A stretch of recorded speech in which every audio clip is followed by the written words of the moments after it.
Welcome बच्चों, Tagore education group Khiala YouTube channel में आपका एक बार फिर से स्वागत है। और मैं मुकेश दोजक और हम पढ़ रहे थे बेसिक फिजिक्स।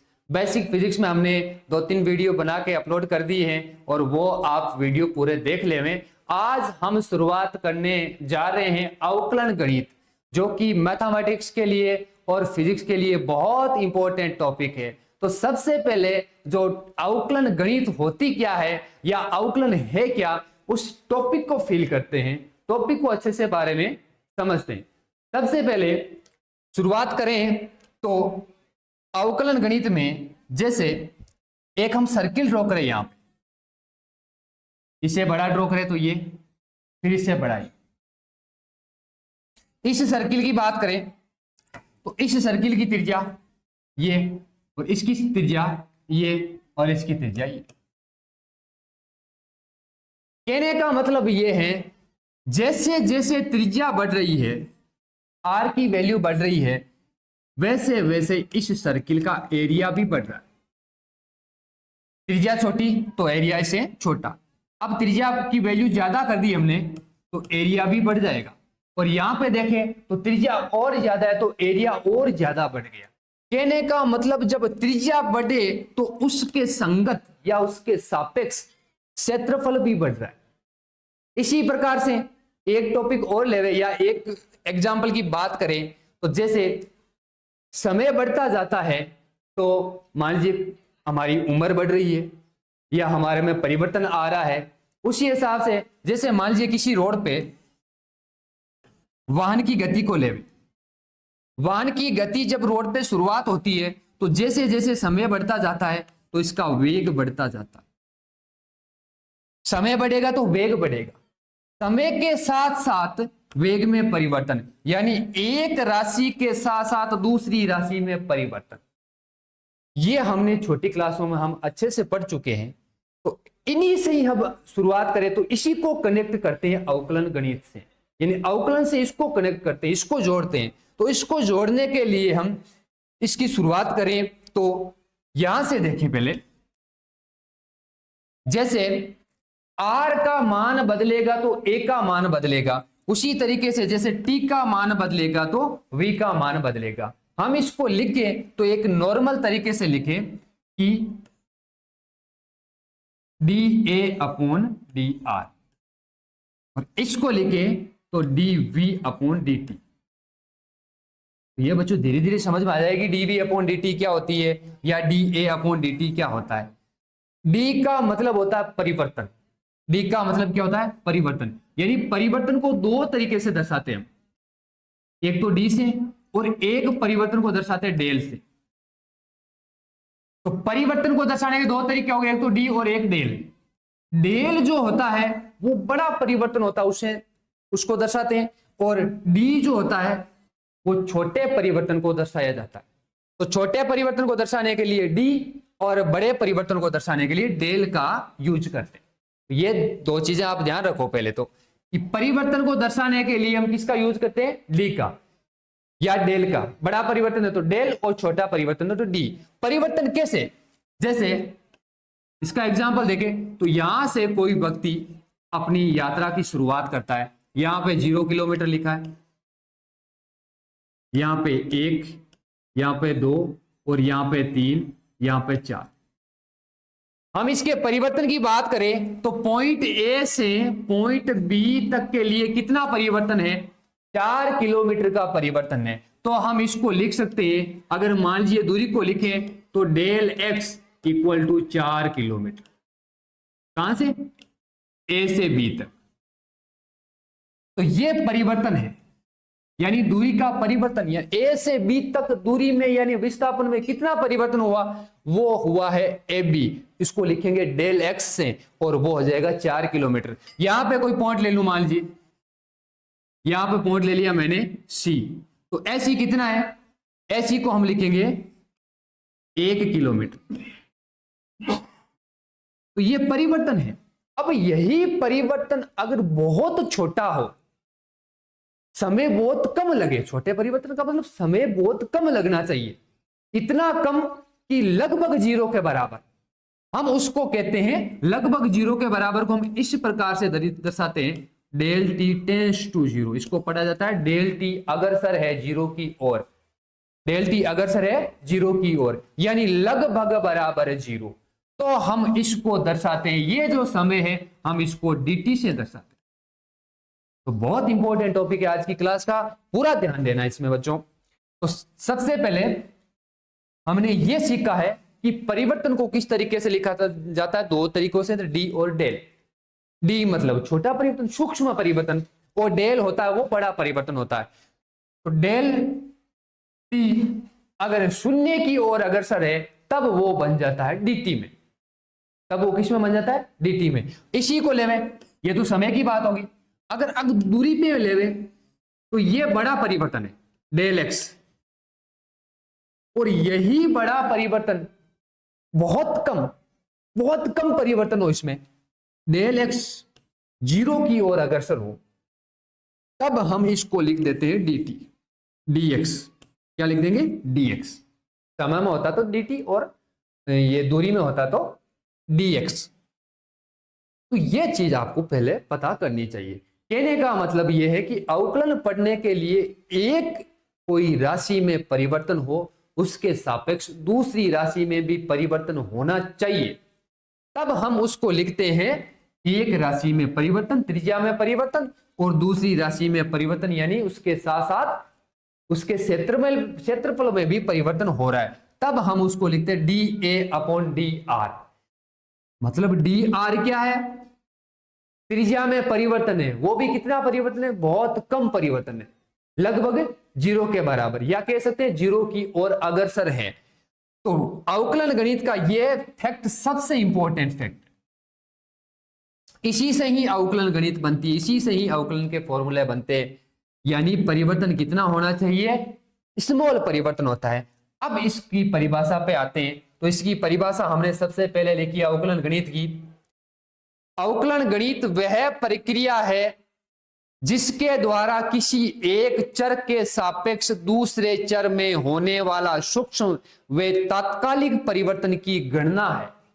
यानी जस्ट परिवर्तन हो, त्रिज्या थोड़ी सी बढ़ाए तो क्षेत्रफल उस हिसाब से जस्ट क्षेत्रफल बढ़ जाता है, और सूक्ष्म परिवर्तन मतलब थोड़ा बड़ा होगा तो परिवर्तन भी क्या होगा, सूक्ष्म यानी कम, अल्प।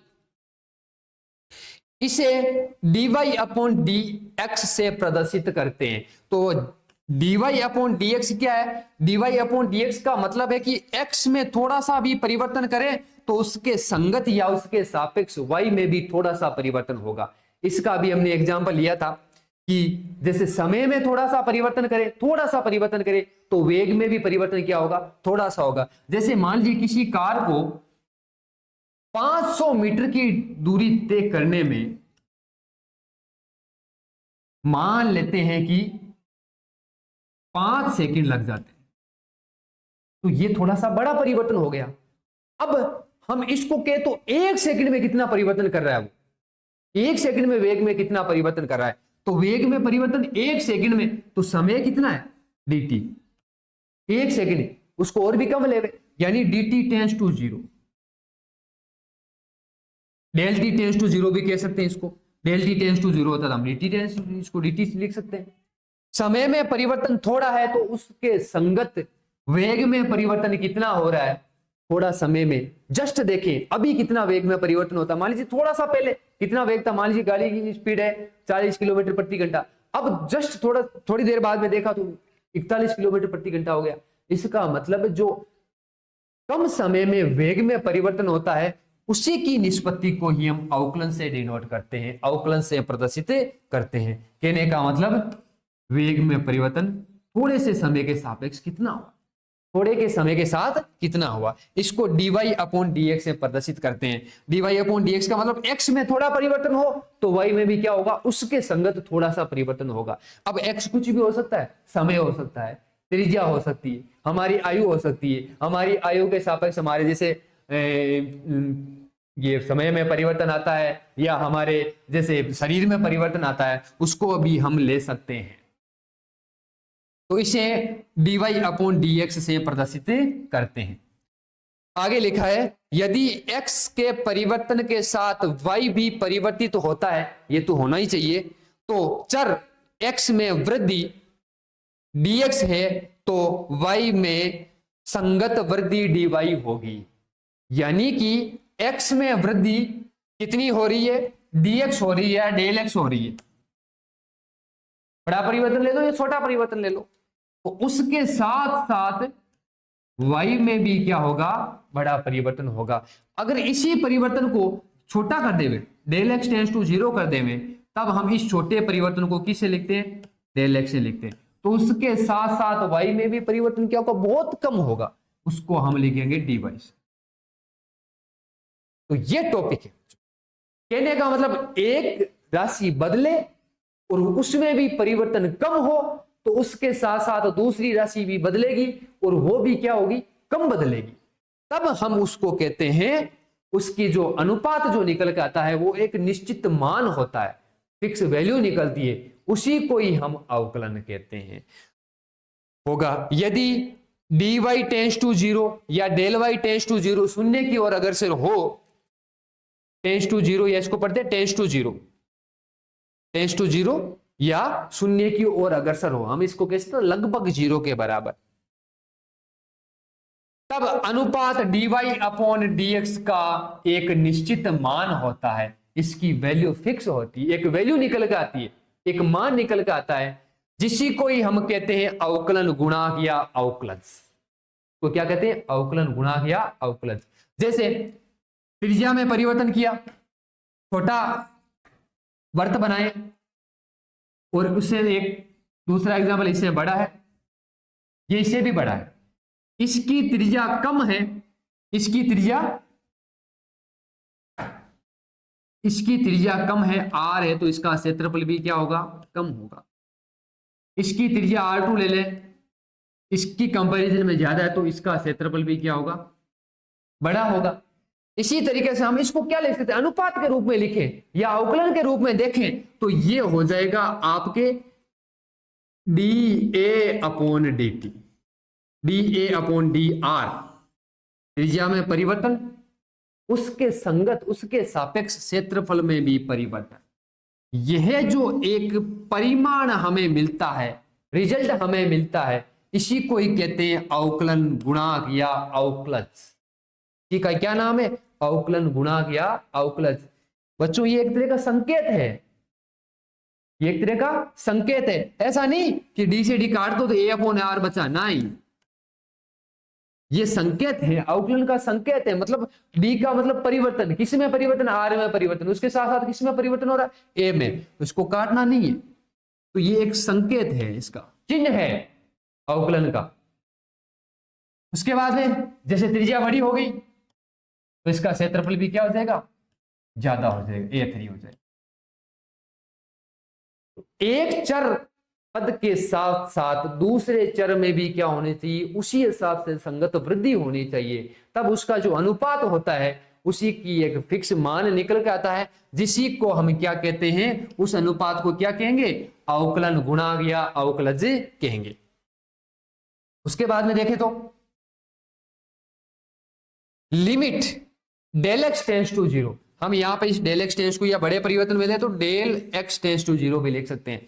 अगर limit del x tends to 0 होता है ना, तो ये किस में बदल जाता है, dy अपॉन dx, यानी डेल जो होता है बड़ा परिवर्तन होता है और डी अपॉन होता है, डी होता है वो छोटा परिवर्तन है, दोनों ही परिवर्तन के ही चिन्ह। डेल परिवर्तन हो किसकी तरफ, छोटे परिवर्तन की तरफ बदले, तो उसको लिख सकते हैं dy अपॉन dx को y का x के सापेक्ष, यानी सापेक्ष का मतलब इसके साथ साथ x के साथ साथ y में परिवर्तन, अवकलन गुणांक या अवकलज कहते हैं या डेरिवेटिव कहते हैं। वास्तव में dy अपॉन dx कोई निष्पत्ति न होकर एक संकेत है, कहने का मतलब कोई रिजल्ट नहीं है, परिमाण नहीं है। परिमाण जैसे हम किसी प्रश्न को सोल्व करते करते हमारे मान लीजिए वैल्यू आ गई 8/4, तो ये एक परिमाण हो गया, तो हम इसको काट देते, कितना लिख देते, 2 लिख देते। लेकिन ऐसा इसमें नहीं है, ये एक संकेत है, परिमाण नहीं है, कोई रिजल्ट नहीं है। ऐसा नहीं डी से डी काट दो, नहीं, ये एक संकेत है, संकेत के रूप में लिखा जाता है अवकलन को या अवकलज गुणांक को। तो ये एक तरह का संकेत है, कोई परिमाण नहीं, इसका भी ध्यान रखना है। नेक्स्ट, ऐसा लिख रखा हो आपके dy अपॉन dx, इसका मतलब x में परिवर्तन हो रहा है, उसके साथ साथ संगत y में भी परिवर्तन होगा, तो हम इसको लिखेंगे y का x के सापेक्ष अवकलन गुणांक या अवकलज। क्या लिखेंगे इसको, क्या बोलेंगे, x में परिवर्तन, d लिखा है इसका मतलब x में परिवर्तन होगा, x कोई वैल्यू है, कोई मान लीजिए मान है, x में परिवर्तन होगा, साथ साथ y में भी परिवर्तन होना ही है, तब हम इसको कहते हैं y का x के सापेक्ष अवकलन गुणांक या अवकल गुणांक या अवकलज। ऐसा लिखा हुआ मिल जाए, इसका उल्टा कर दे। अब परिवर्तन किस में हो रहा है, y में परिवर्तन हो रहा है, उसके संगत परिवर्तन किस में हो रहा है, x में, तब हम इसको क्या कहते हैं, x का y के सापेक्ष अवकल गुणांक या अवकलज। जैसे ऐसा हम यहां पे ये लिखा लेता, अभी जैसे मैंने बताया dA अपॉन dr त्रिज्या और क्षेत्रफल, तब हम इसको क्या कहेंगे, r का a के सापेक्ष अवकल गुणांक या अवकलज। r क्या, त्रिज्या, वृत्त की त्रिज्या, a क्या उसका क्षेत्रफल, यानी त्रिज्या के साथ साथ क्षेत्रफल भी क्या हो रहा है, परिवर्तित हो रहा है। dv upon D theta, theta में परिवर्तन करें तो वेग में भी परिवर्तन या v में भी परिवर्तन, तो इसको हम पढ़ेंगे v का थीटा के सापेक्ष अवकल गुणांक या अवकलज। ये लिखा हुआ मिले, ये सूत्र हमने छोटी क्लासों में पढ़ा है वैसे, dx अपॉन dt, x क्या विस्थापन कह दो या दूरी कह दो, तो छोटी क्लासों से कनेक्ट है, ये अवकल गणित है वो, ऐसा नहीं सीधा ही टॉपिक आ गया अवकल गणित हो गया, नहीं, छोटी क्लासों में जैसे हम पढ़ते आ रहे उसी का अपडेट है, उसी की आगे की सीक्वेंस है। dx अपॉन dt मतलब दूरी के साथ, समय के साथ साथ दूरी में भी परिवर्तन हो, तब हम इसको ऐसे लिख सकते हैं, जैसे चाल का सूत्र होता है ना, चाल बराबर इक्वल टू, चाल इक्वल टू क्या होता है, दूरी अपॉन समय, चाल इक्वल टू होता है दूरी अपॉन समय।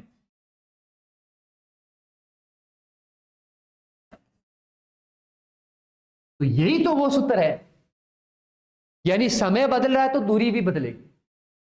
अब दूरी को हम लिख सकते हैं x से, समय को लिख सकते हैं t से, सामने d लगाया, इसका मतलब क्या है, परिवर्तन, बस इतना ही।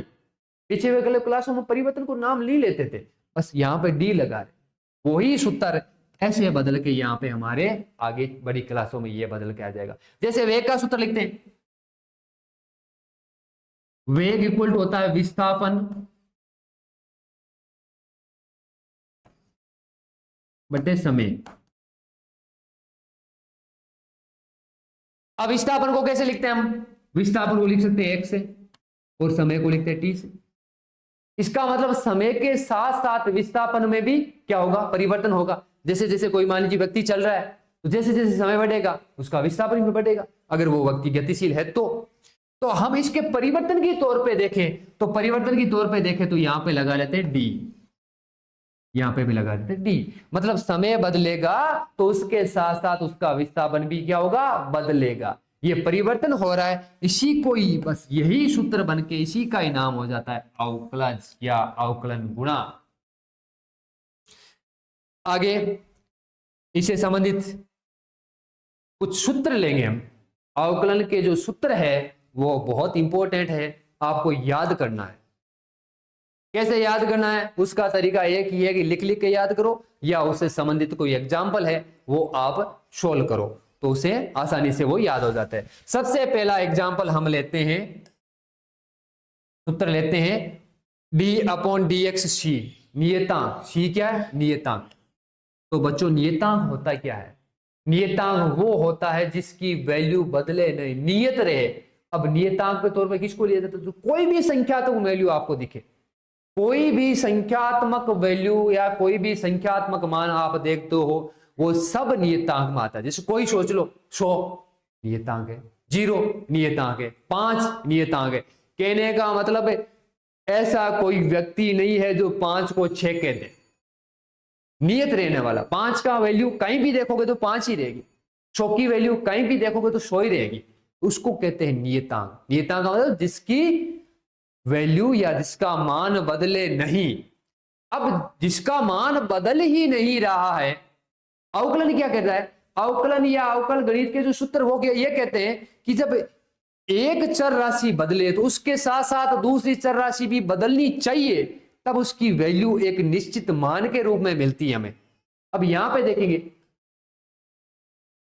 देखेंगे, तो सबसे पहले x कोई संख्या, कोई समय है, मान लीजिए आज से 10 साल पहले 5 का मान कितना था? 5 था। आज के 10 साल बाद में भी 5 का मान कितना होगा? 5 ही होना है। इसको हम देखें d/dt, समय बदल रहा है लेकिन 5 का जो मान है वो नहीं बदलेगा। इसका मतलब इसका मान क्या आएगा? अवकलन के तौर पे देखा तो 0 आएगा। यह है एक चर राशि बदले उसके साथ साथ दूसरी चर राशि भी बदले, तब हमें जो वैल्यू मिलेगी उसी को ही कहते हैं अवकलज। लेकिन यहां पे वैल्यू क्या मिलेगी? चेंज होगा क्या? क्या रिजल्ट मिलेगा? हम कहेंगे कोई चेंज, नो चेंज, तो कहेंगे 0। उसी तरीके से नेक्स्ट फॉर्मूले की तरफ चलते हैं। तो नेक्स्ट फॉर्मूला है x बदलेगा तो उसकी पावर किस हिसाब से बदले? पावर में कोई जो वैल्यू आ जाए, x की पावर n, तो उसका बच्चों ये सूत्र होता है, आपको याद रखना है, पावर आगे और पावर में से 1 कर दो, सब्ट्रैक्ट यानी घटा दो। जैसे मान लीजिए x की पावर 7 हो, तो हम इसके फॉर्मूले को कैसे लगाएंगे? 7 को आगे कर दो, 7 को आगे कर दिया और 7 में से 1 घटा दो, तो ये हो जाएगा 7x की पावर 6। इस प्रकार से ये बदलेगा। तो ये आगे का सूत्र है। नेक्स्ट है log x, और इसको बोलते हैं चर घातांकी फलन। तो इसके बारे में हम आगे की क्लासों में चर्चा करेंगे, लेकिन अभी इतना याद रखो आप कि जो log x हमें अगर अवकल में दिखे तो log x किस प्रकार से परिवर्तित होता है, उसका सूत्र क्या हो जाएगा? 1/x। और e की पावर x का अवकल या अवकल गुणाज क्या होगा? e की पावर x ही होगा। नेक्स्ट याद रखना इन सूत्रों को आपको। त्रिकोणमिति से जो संबंधित है, sin x का होगा cos x, याद रखना है। sin x का अवकलन करें, सूत्र में हमें sin x दिखेगा तो हम इसकी जगह लिख देंगे cos x। cos x का लिख देंगे sin x, cos x दिखा उसकी जगह क्या लिखेंगे? sin x। इससे संबंधित अभी एग्जांपल लेंगे हम। tan x की जगह लिखेंगे sec स्क्वायर x, ये इसका सूत्र है। tan x की जगह क्या लिखेंगे? sec square x। नेक्स्ट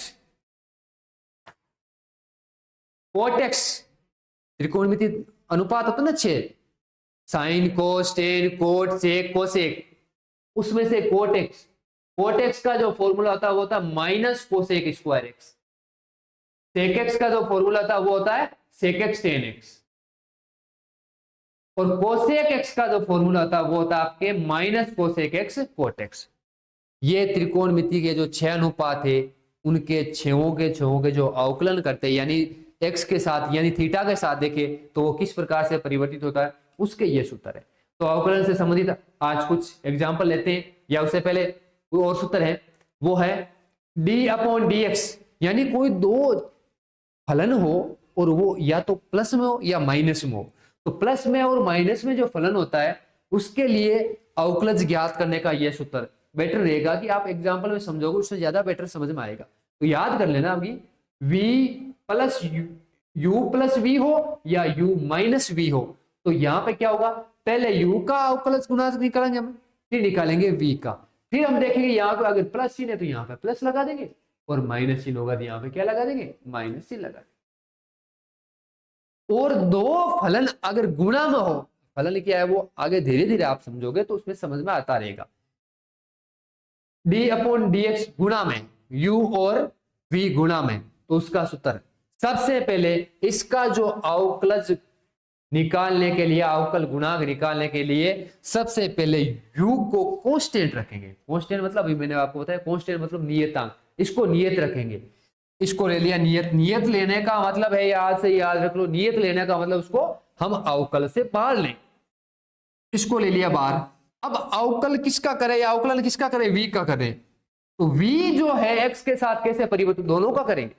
पहले v x के साथ कैसे परिवर्तित हो रहा है उसका निकालो, फिर प्लस लगाओ। अब v को ले लो नियत, फिर जो u है वो x के साथ किस प्रकार से परिवर्तित हो रहा है वो निकालेंगे du अपॉन dx। तो जो भी अगर हमें दो फलन गुणा में मिलेंगे तो ये सूत्र लगाएंगे, आगे इसका यूज होगा।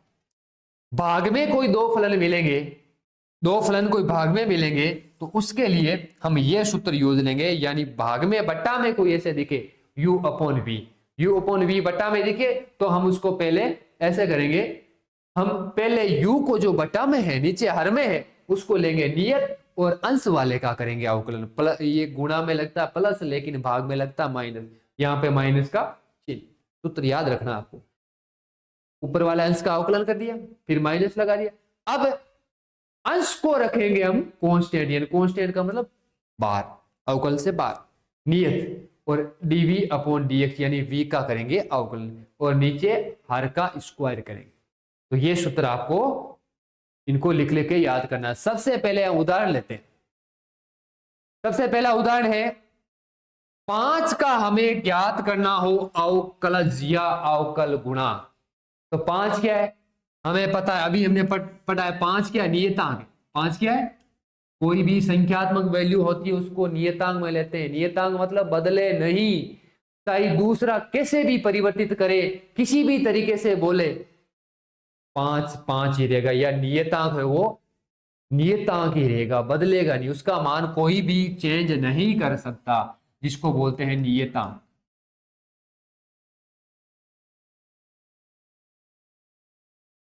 अब देखो x के साथ 5 बदलेगा क्या, x कोई वैल्यू है, जैसे दूरी के साथ यहां पे ले, यहां पे कितना बोलेंगे 5 को 5, क्या हम 1 किलोमीटर आगे जाके, कोई मान लीजिए x दूरी है तो क्या 1 किलोमीटर आगे जाके 5 को 6 कह सकते क्या, नहीं, 5 को क्या कहेंगे 5, यानी परिवर्तन क्या हुआ, जीरो परिवर्तन है, कुछ परिवर्तन हुआ ही नहीं है।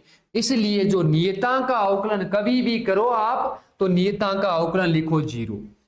ऐसे एक एग्जांपल और लेते हैं, डी अपॉन डी टी, मैं कह दूं 15 का अवकलन करो, आप क्या लिखोगे, टी समय है, समय के साथ साथ क्या 15 बदलेगा, नहीं बदलेगा, परिवर्तन कितना हो, जो परिवर्तन एक निश्चित मान होता है उसी को तो क्या कहते हैं, अवकलज कहते हैं या अवकलन गुणा कहते हैं। क्या इसका निश्चित मान कोई आएगा क्या, नहीं आएगा, मतलब परिवर्तन होगा क्या, नहीं होगा, उसको क्या लिखेंगे 0।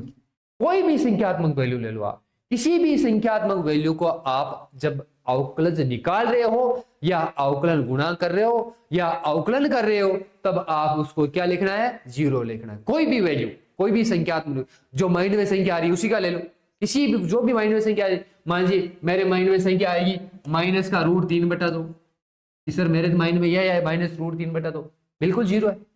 अवकलन कैसे करेंगे, डी अपॉन डी टी लगा दो या डी अपॉन डी एक्स लगा दो या डी अपॉन डी वाई लगा दो, यानी समय के साथ परिवर्तन होना नहीं है, दूरी के साथ परिवर्तन होना नहीं है, तब क्या होगा 0। बस नेक्स्ट एग्जांपल लेते हैं, x²। इसमें बच्चों अभी वो जो हमने सूत्र पढ़े हैं ना वो सूत्र लगेगा, बिकॉज अभी हमने अवकलन का सूत्र पढ़ा है d upon d x x की पावर n का, यह सूत्र यहां पे लगेगा, यानी x की जगह x है और पावर में जहां n दिखाई दे रहा है इसमें देखें तो n की जगह 2 है। इसका सूत्र क्या होता है, इसका सूत्र होता है पावर आगे और पावर में से एक को कर दो कम, तो nx की पावर n-1। तो इसको हम इस सूत्र के हिसाब से लगाए तो हमारे ये हो जाएगा, पावर को ले लो आगे, जैसे सूत्र में n का मान 2 है ना, तो जैसे यहां पे n का मान रख दिया 2, अब x है, x की पावर क्या लिखेंगे n-1, जितनी भी जो भी पावर होती है उसमें से एक कम कर दो, 2 - 1, तब हम इसको क्या लिख सकते हैं 2x, ये इसका आंसर है। कहने का मतलब ये है कि जो x² है वो x के साथ में किस प्रकार से परिवर्तित होगा, वही अवकलन है, ऐसे परिवर्तित होगा 2x, x² किस पर परिवर्तित होगा 2x। नेक्स्ट एग्जांपल लेते हैं हम 5x की पावर क्यूब, 5x की पावर क्यूब। अब थोड़ा थोड़ा ये जटिल होता जा रहा है, 5x की पावर क्यूब है, इसको हम ऐसा भी लिख सकते हैं डी अपॉन डी एक्स 5 की पावर क्यूब या गुणा लगा। कहने का मतलब ये जो हमें संख्यात्मक वैल्यू मिली है उसमें 2 है और वो भी गुणा में है। चाहो तो आप गुणा वाला सूत्र निकाल सकते हो या फिर आप सीधा निकालो इसका। वैसे गुणा वाला सूत्र धीरे धीरे लगाओगे तो वो हैबिट बन जाएगी उसकी। तो सबसे पहले इसका अवकलन करते हैं। पहले तो ध्यान रखो, इसका जो अवकलन करेंगे गुणा वाले सूत्र से देखें तो गुणा वाला सूत्र क्या होता है? D upon d x you गुणा वी। क्या होता है? यू को पहले ले लो बाहर और v किस प्रकार से परिवर्तित हो रहा है उसको देख लो, फिर लगाओ प्लस, फिर v को ले लो बाहर और u किस प्रकार से परिवर्तित हो रहा है उसका निकालो। तो यही सूत्र हम यहां पे लगाएंगे, गुणा वाला सूत्र लगेगा, लेकिन इसकी धीरे धीरे हैबिट बनेगी तो आगे इसको लगाने की जरूरत नहीं, सीधा ही हो जाएगा। तो किसको लेंगे? ये u की जगह है और ये v की जगह, स्पष्ट दिख रहा है। तो u को ले लो बाहर, यानी u क्या है? 5 D upon d x, x cube को लिखेंगे एक्स क्यूब। सूत्र में किसका फॉर्मूला है? प्लस का। फिर v क्या? ये v की जगह एक्स क्यूब है, एक्स क्यूब। इसको लेंगे 5, सीधा वैल्यू रख दी, बस नॉर्मल सी बात है। अब यहां पे देखो आप, 5 तो बाहर है, डॉट का मतलब गुणा। अब इसमें कौन सा सूत्र लगेगा? अभी हमने फॉर्मूला पढ़ा ही था, क्योंकि d upon d x x की पावर n वाला सूत्र लगेगा। x की पावर n का क्या सूत्र होता है? कर ले लो घात को आगे, x की पावर n माइनस 1। पावर कितनी है? घात कितनी है? 3 है, घात को आगे ले लो 3, और x की पावर हम क्या लिख देंगे? 3 माइनस 1 प्लस, इसका अवकलन हो ही नहीं रहा इस बार, x की पावर 3, इसको ले लिया आगे, और d अपॉन डी एक्स 5 क्या है? नियतांक है। नियतांक अब सूत्रों में भी सूत्र लगने लगे हैं, तो नियतांक का अवकलन कितना होता है? अवकलन या अवकलन गुणा कितना होता है? 0। इसको सोल्व करेंगे तो 5 आगे आ जाएगा 3, x की पावर हम क्या लिख देंगे? 2 प्लस लिख देंगे हम 0 को किसी भी संख्या से गुणा करो 0। इसको सरल करते हैं तो 15x स्क्वायर। तो बच्चों इसका आंसर आने वाला है 15x स्क्वायर। अब जैसे जैसे इसकी हैबिट बनेगी सीधा हम इसको लिखेंगे, क्या लिखेंगे? 5 को आगे ले लो, ये 5 को आगे, क्योंकि 5 का अवकलन तो होना 0, तो प्लस का आगे तो वो 0 ही होना। अब किसका करेंगे? डी अपॉन डी एक्स, ये आगे का मेट क्या वो मेच्योर हो जाएगी, तो एक्स क्यूब। तो सीधा लिख दो 5 पावर आगे x की पावर 3 माइनस 1, तो क्या हो जाएगा? सीधा 15x स्क्वायर। ये इसका सिंपल तरीका, इतना ही। आगे बढ़ते जाएंगे तो हम इसको इस तरीके से लिखते रहेंगे। तो ध्यान देना है, सूत्रों को आप लिख लिख के याद करोगे या किसी एग्जाम्पल में आप सूत्रों को अप्लाई करोगे तो वो ज्यादा बेटर रहेगा। नेक्स्ट एग्जाम्पल लेते हैं। नेक्स्ट एग्जाम्पल ये है, x cube plus 5x square plus 10x minus 9। कितने पद है? 1 2 3 4, प्लस माइनस होता है वो पद को अलग करता है। तो हम सबका क्या करेंगे? अवकलन करेंगे। थोड़ा थोड़ा गहराई में चले तो हम इसको ऐसा लिखते हैं, डी अपॉन डी एक्स। मैंने बताया आपको चिन्ह एक संकेत है, सबके सामने लगाएंगे। तो पहले किसका करेंगे? एक्स क्यूब का। प्लस है, ये वाला प्लस यहां से ले दिया, D upon d x 5x square plus D upon d x क्या लिख देंगे? 10x minus D upon d x, इसका लिखेंगे 9। कहने का मतलब ये जो डी अपॉन डी एक्स है सबके सामने अलग रूप से अपने आप आगे आ जाएगा, हम इसको लिख देंगे। अब बताओ, अभी इसका किया है, धीरे धीरे आगे बढ़े। तो पावर आगे फॉर्मूले में फॉर्मूला लगेगा, तो पावर को ले लेंगे आगे, कौन सा सूत्र लगेगा, एक्स की पावर एन वाला। एक्स की पावर एन का सूत्र क्या होता है, एन एक्स की पावर एन माइनस वन। तो हम इसको लिख देंगे 3 माइनस वन प्लस, इसका क्या होगा बच्चों, अभी हमने किया है 5x का क्यू का किया था ना, यहां पे 5x स्क्वायर है, तो बताओ डॉट से करने की जरूरत थोड़ी ना।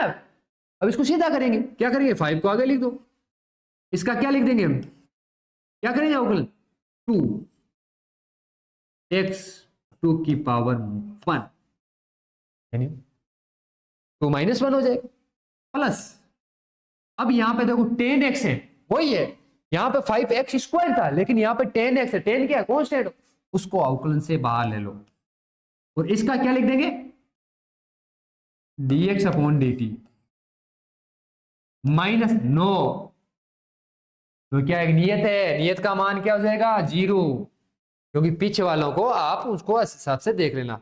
इसको सोल्व करें तो 3x स्क्वायर, तो सोल्व करें तो कितना हो गया 10x प्लस, अब यहां पे देखो x की पावर कितनी है, 1, सूत्र वही लगना है, कंफ्यूजन यहां पे होता है, x की पावर 1 है तो कौन सा सूत्र लगाए, तो ये देखो 10, इसको लगा देना सूत्र x की पावर 1 माइनस 1, सूत्र वही x की पावर n वाला।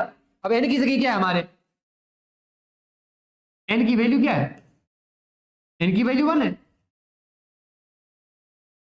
सूत्र वही लगेगा, तो क्या हो जाएगा x की पावर 1 माइनस 1 प्लस 0 को, प्लस या माइनस 0 को हम क्या लिख देंगे 0, तो ये हो जाएगा 0 माइनस 0।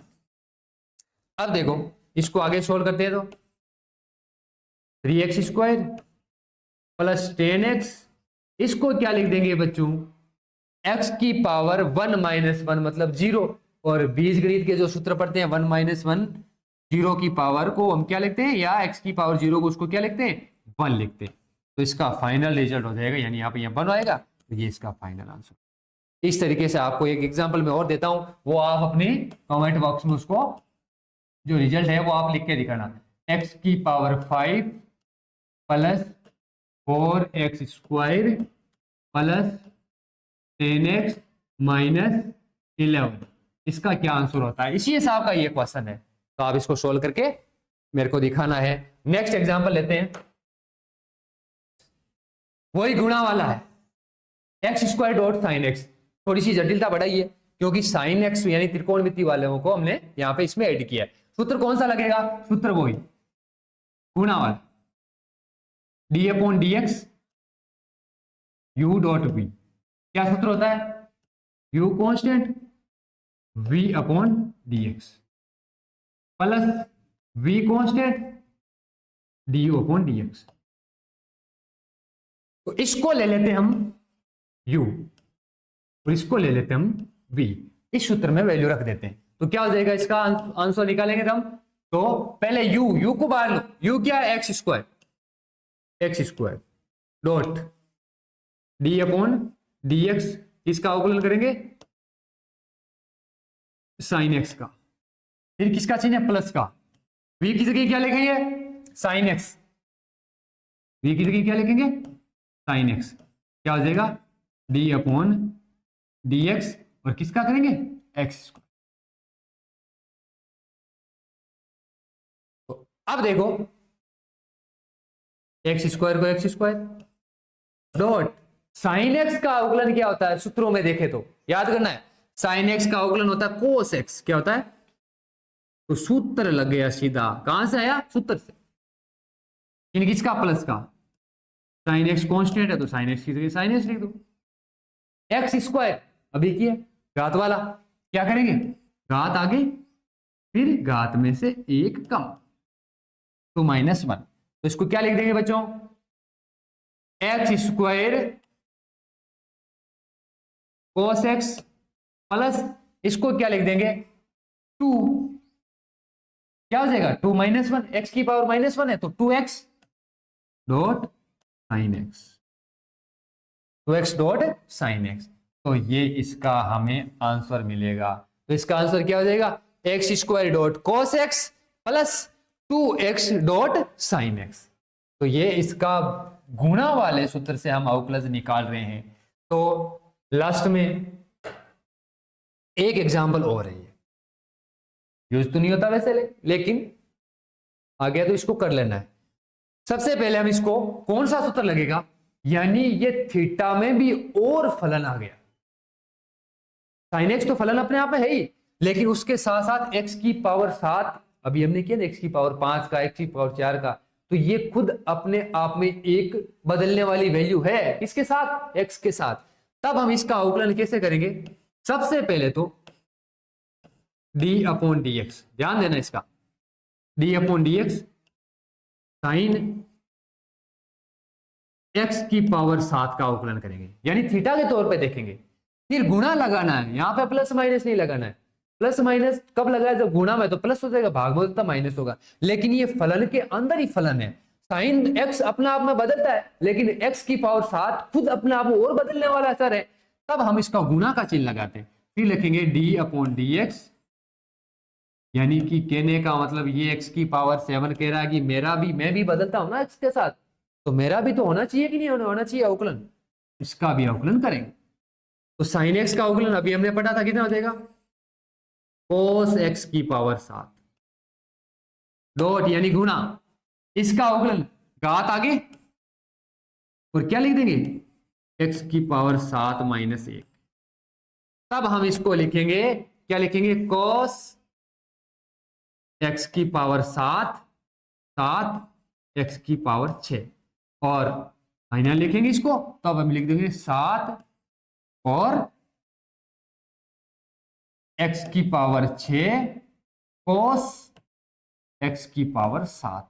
ये इसका आंसर हो जाएगा बच्चों। तो आज की क्लास में बस इतना ही। अवकलन को आपको अच्छे से देखना है, अवकलन बहुत ही यूजफुल है। फिर नेक्स्ट क्लास में हम पढ़ेंगे समाकलन। धन्यवाद बच्चों, देखते रहिए पूरा वीडियो।